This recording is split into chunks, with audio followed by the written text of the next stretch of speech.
Hello and welcome to Legal Talk. Hi guys. How was your last 2 weeks? Hopefully it was great. I know I've been doing good. Little update on myself. I actually just went in a trip with my mother to Atlanta, Georgia, and also Covington. For those of you that are Vampire Diaries fan or the original fans, Covington is the capital of fandom world of Vampire Diaries. Let me just tell you that. It was an amazing trip. I loved it. Everything about it was great. Atlanta, home to my role model, Martin Luther King Jr. For those of you that don't know, because I didn't really share it in the last episode, Martin Luther King Jr. is one of my role models. I look up to him, and I loved seeing his birth house. Also, the Civil Rights Museum, I believe it was called. It was great. It was amazing, very informative. I definitely recommend Atlanta if you guys are planning on going on a trip. Okay, anyways, though, we're going to move on. We're actually going to talk about a topic in this episode. But first, I just want to say thank you, everyone who's been listening so far. Thank you for those of you who have subscribed to the channel, because I do have it on YouTube as well. It is going to be in quotations legal and then talk, the same thing as the podcast here. Also, I am in Spotify. I am on Apple Podcasts, as well as SoundCloud and Google Podcasts. So if you guys have any of those, go ahead and subscribe to the channel or follow it.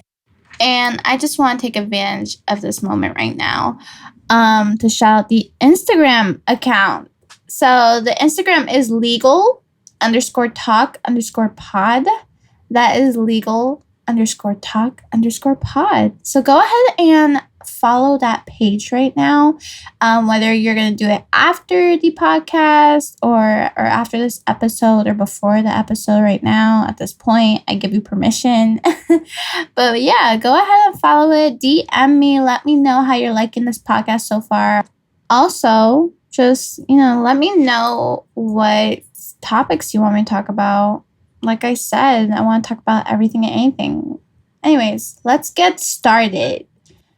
So on this episode of Legal Talk, we are actually going to talk about what I mentioned in my last episode about my kittens. I'm actually going to share the story of my kittens, also my other pets as well, just because I feel like that's very important.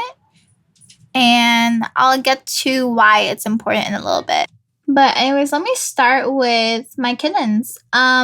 Basically, what are we in September already? Oh my God, we're in September.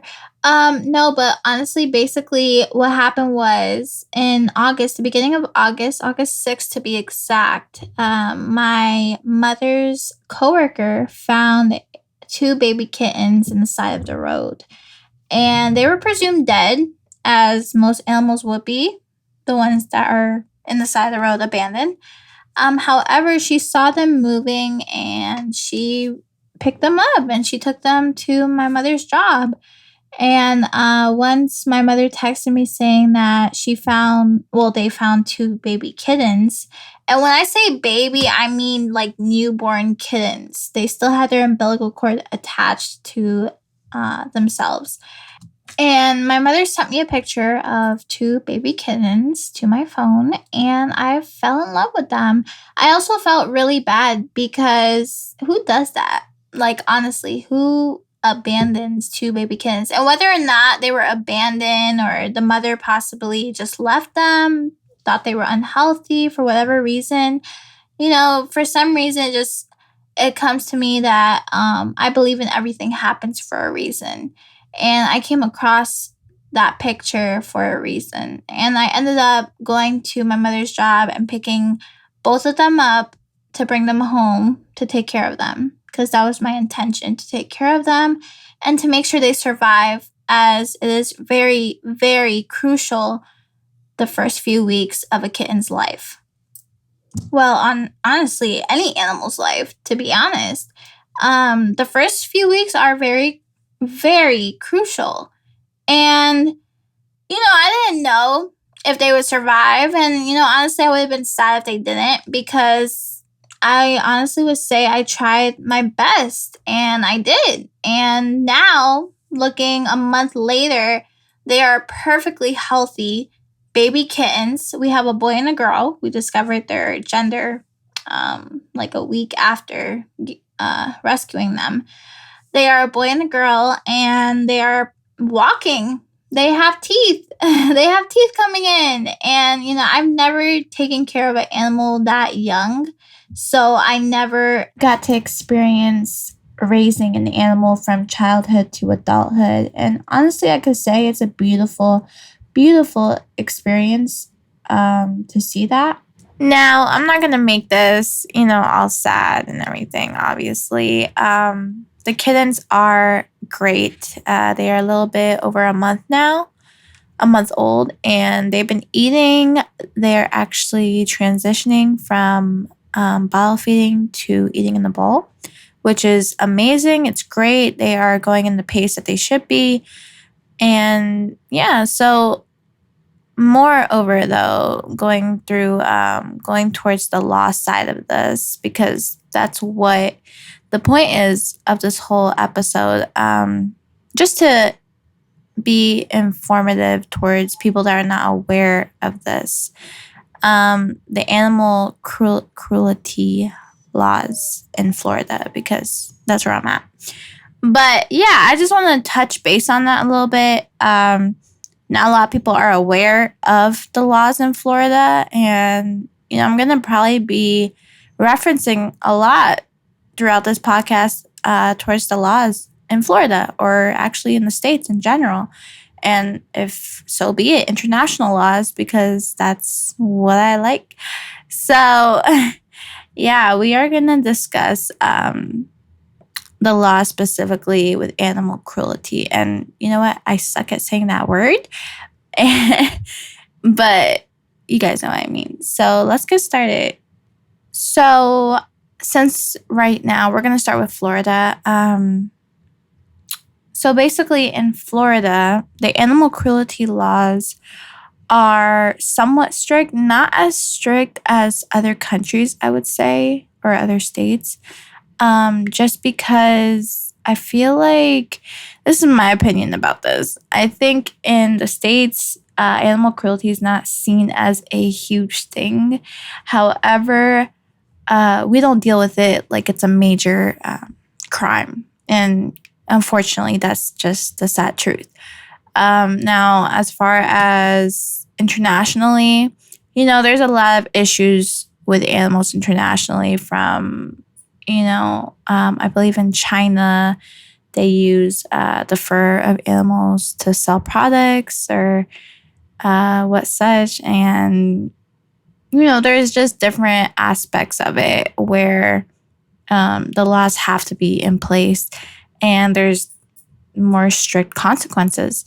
Now in Florida, though, it is illegal in Florida to have cruelty against animals, and supposedly across the country. However, cruelty as in, if you have a pet, leaving them without food, water, room to move, basically locking them up in their crate or kennel all day and not providing them what they need to live. So that's, one aspect of animal cruelty.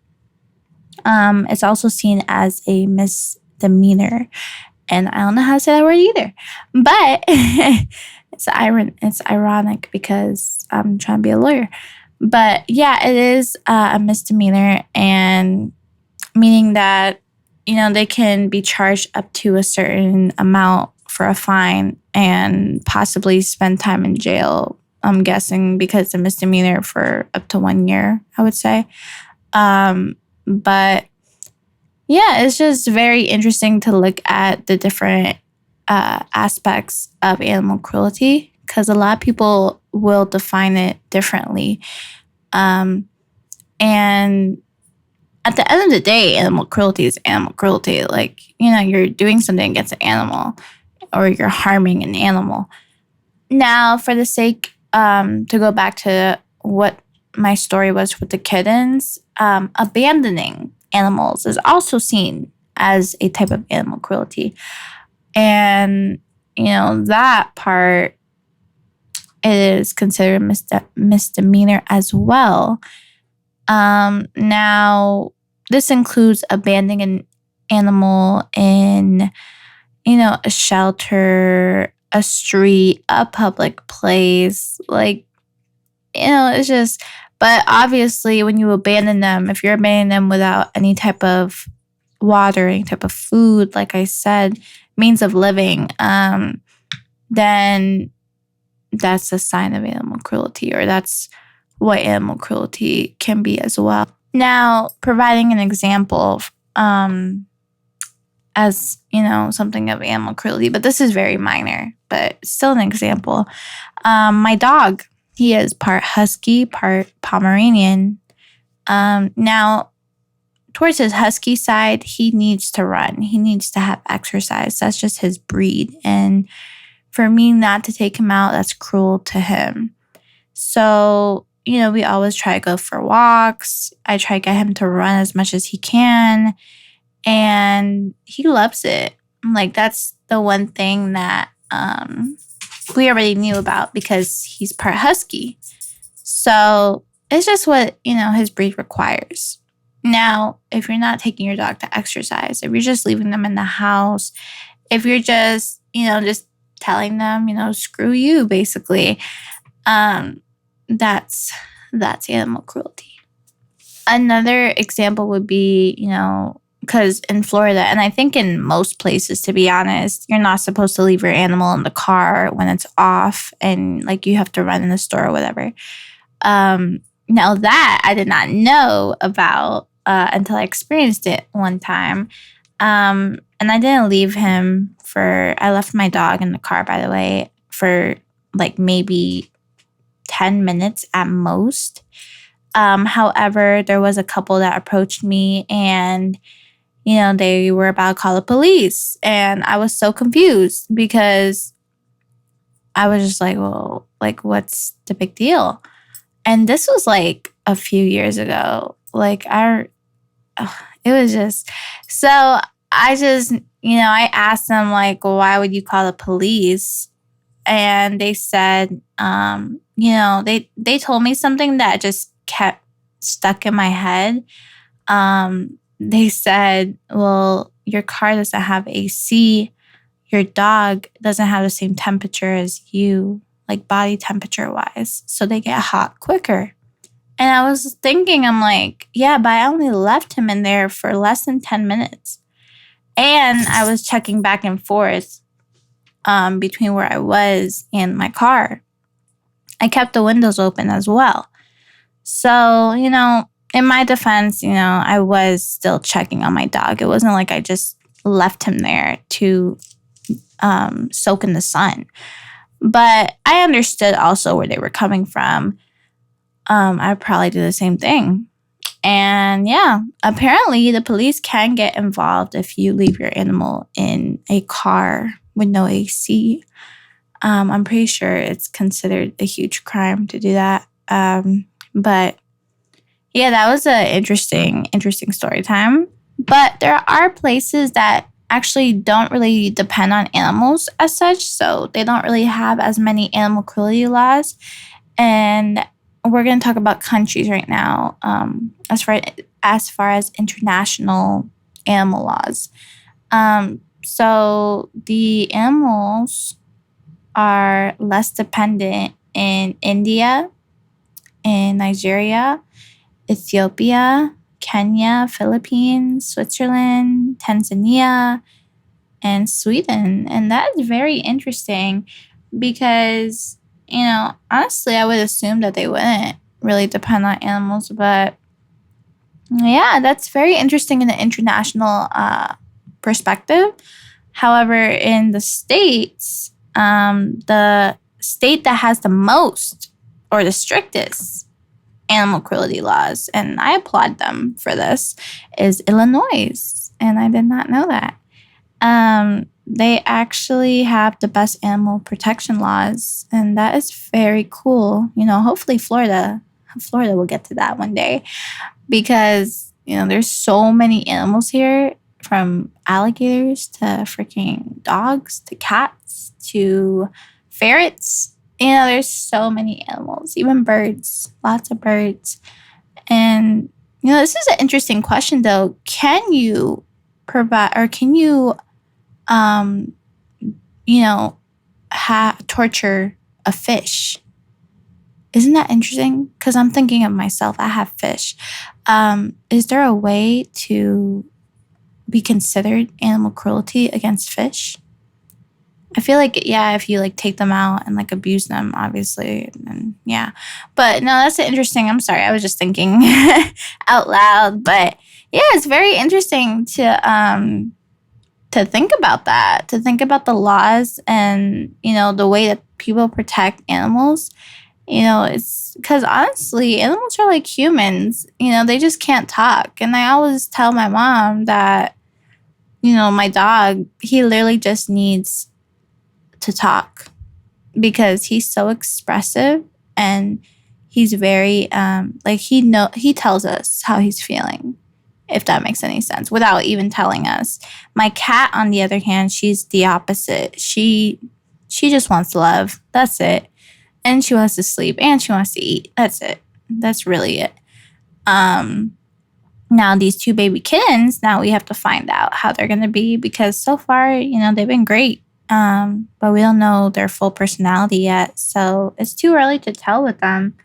But yeah, it's interesting going back to the animal cruelty. It's very interesting to see how different states apply it to their laws. And, I was reading this the other day that, it really depends on local authorities, how they deal with animal cruelty laws. Because, yeah, you can call, what is that, animal services, or, like kind of like social animal service. I don't know. But you can call them, you can call the police, you can call law enforcement, you can call the shelter.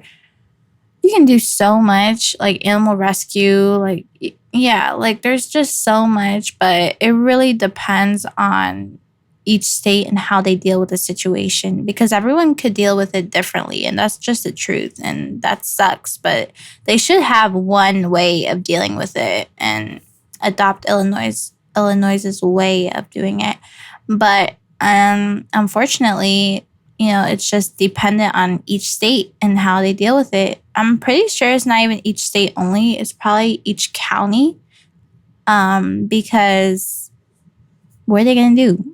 Like, there's just too much going on. They're just going to be like, oh, let's just let this person go, or let's just take this person in because they abused their animal or whatever. Now, I would say, though, I'm pretty sure it's easy to fight this in court, in the court aspect at least. And we're going to get into that right now.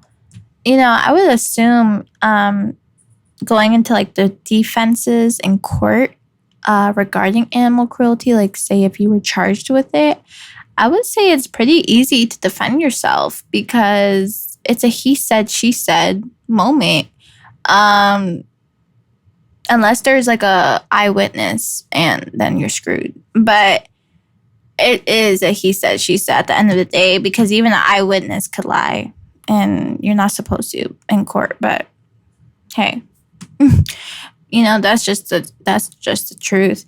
Now, as a state prosecutor dealing with the case, they would have to obviously show proof that you either kill the animal or you deprive them of their life needs.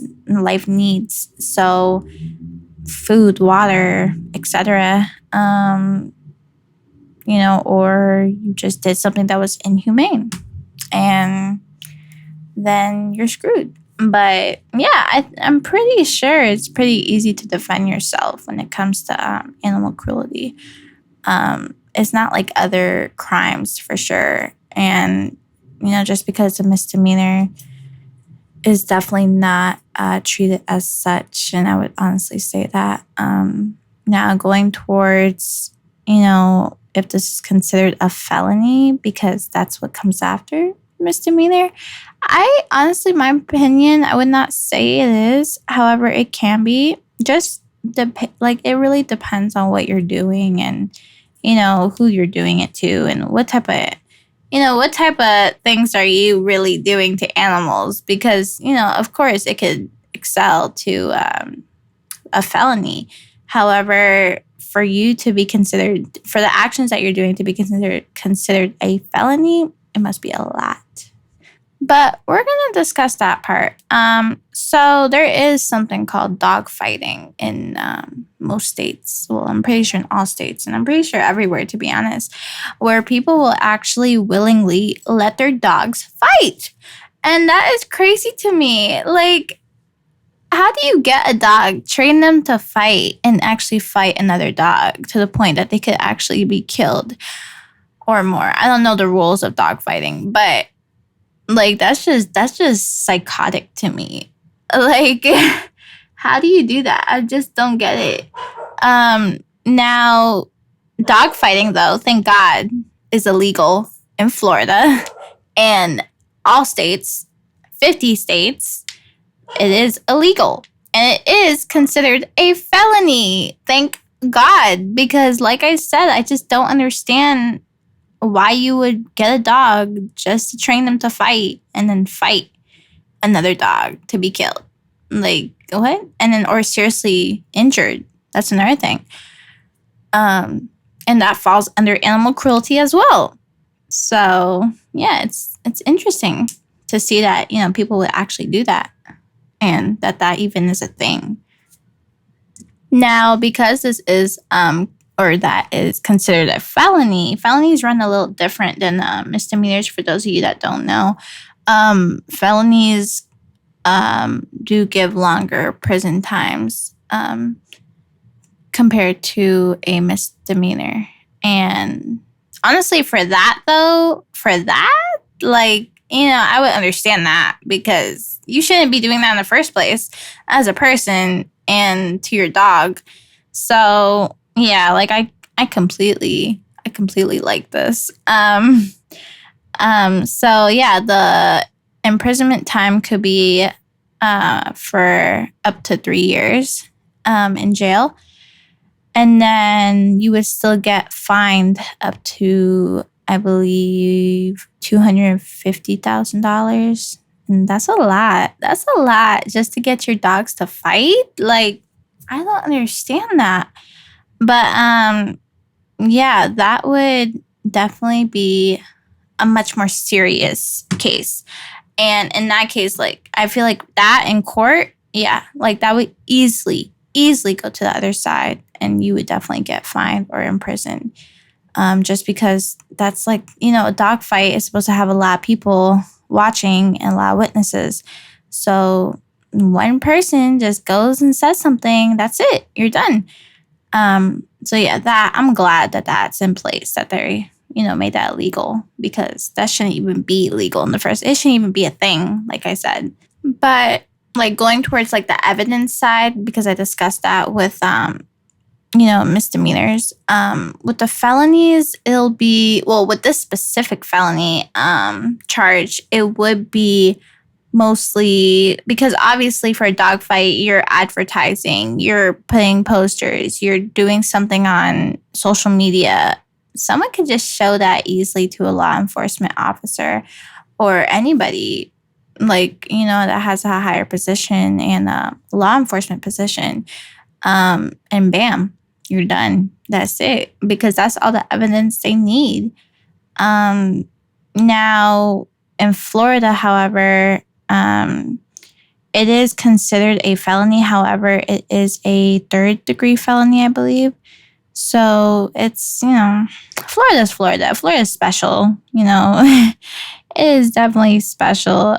But what are we talking about when we're just talking about dog fighting? Now, there are so many things that go with it, obviously. Any type of action towards dog fighting. So if you are advertising, if you are even participating in the dog fight, if you are watching the dog fight, you can still get charged with a felony charge. And that's crazy to me. Like, It's just crazy. Like, I get it, it's entertainment for some people, but that's just wild to me. Would I ever do that? No. Like, that's a no. But, there are some people that would participate in that and, receive lots of money, I'm sure, if they win. So, I don't see it for myself. Now we are getting to the end of the episode, just because I don't want to make this too long. And I know we talked about a lot of information in this episode as far as animal cruelty goes. The next episode, though, we are going to be discussing something, and I am going to announce it on my Instagram account. So for those of you that are not following the Instagram page, go ahead and follow it right now, because we're at the end of the episode. I need you to follow it and tell me what topics you guys want me to talk about. Once again, DM me. Let me know how you like this episode, and even DM me after you finish this episode to let me know, I would love to receive feedback. I love it. I'm for it. And yeah, so that's what we're going to do. Okay. I am going to close out this episode right now. So I hope everyone has a great week, or had a great week, because, it's 2 weeks after my other episode. But I hope everyone had a great week. Hopefully those of you that started school are doing very well. School's doing great. Work, if you start a new job, congratulations. Keep on going. Yeah. All right, guys. It was so nice to talk about all that I talked about in this episode. It's a very passionate topic that I like to talk about. But yeah. All right. So I'll see you guys next episode. Bye.